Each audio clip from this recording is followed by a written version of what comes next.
Breaking news that's coming in. VK Sasikala has approached the Madras High Court seeking early listing of a civil suit that's been filed by her team challenging the Aiadmk September 2017 General Council decision taken by Chief Minister Edappadi Palaniswamy and Paneerselvam.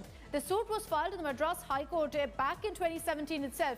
The court will now hear the matter on 15th March. This is an attempt by Sasikala to wrest back power because she maintains that she's the General Secretary of the Aiadmk. For her to be expelled from the party, she needs to be there to take the decision, and nobody else in the party can actually make any move without her approval.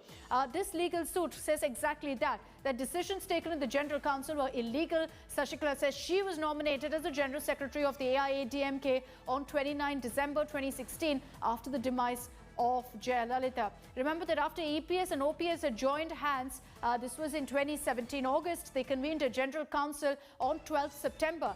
And in that meeting, they removed her from the party and then decided to take over as the leaders of the party. Akshay Nath is joining us with more details on this.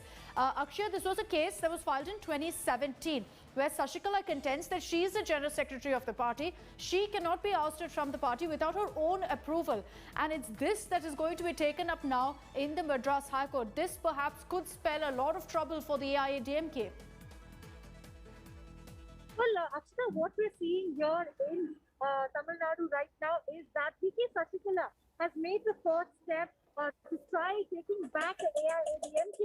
This was hinted to us in India Today by TTV Dinakaran, the nephew of Sasikala as well, that this will be Sasikala's first move as soon as she starts taking up the case of the Aiadmk. In December, soon after the demise of former Chief Minister Jayalalitha, we had seen that VK Sasikala had been elected as the General Secretary of the party.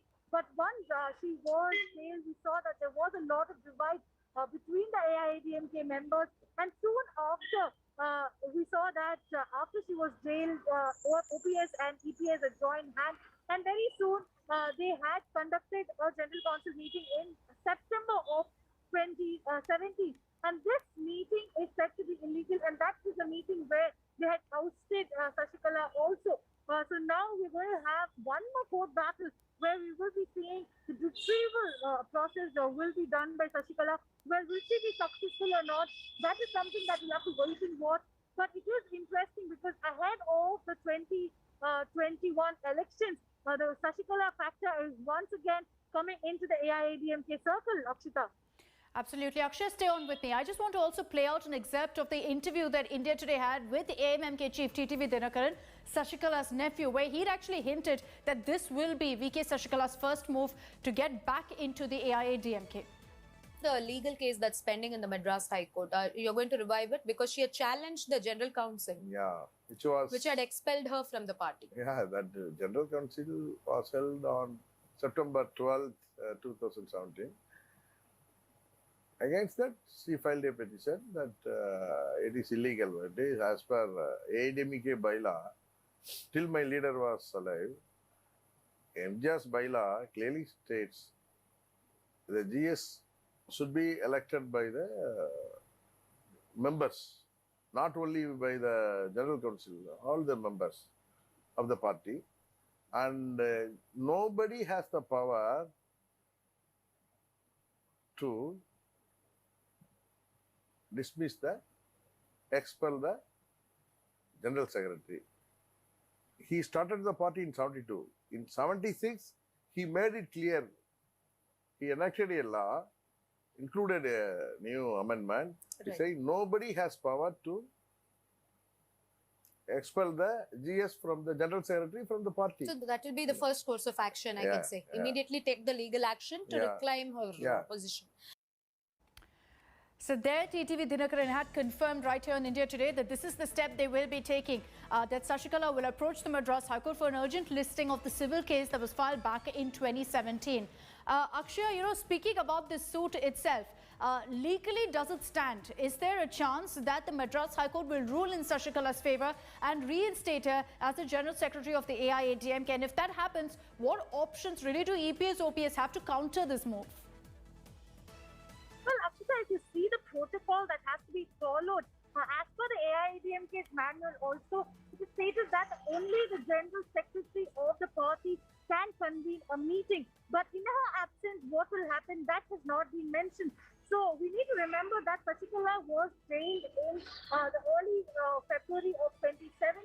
So soon after is when the turmoil within the AIADMK started, and then this entire episode of ousting her also. So is that legal or not? That we'll have to wait and watch.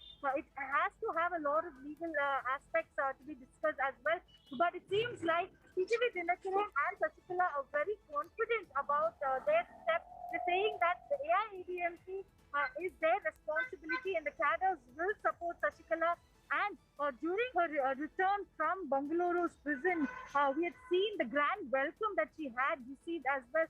So, that is one factor that will have a major impact as well. So we'll have to wait and see what the court decides. But till then, it's going to be a very tough time for the AIADMK, which is also gearing in for the 2021 election, and now also having to face its establishmental crisis in court as well, Akshita. All right, Akshay, thank you for joining us with those details. Clearly now, this political fight is going to move to the courts. Legally, VK Sasikala is stating that I am the General Secretary of the AIADMK. They cannot suspend me. They cannot remove me from the party without my own approval. She's demanding that that meeting that was held where the decision was taken by Chief Minister EPS and the Deputy Chief Minister OPS be declared as null and void, and thereby paves the way for her to return to the AIADMK leadership.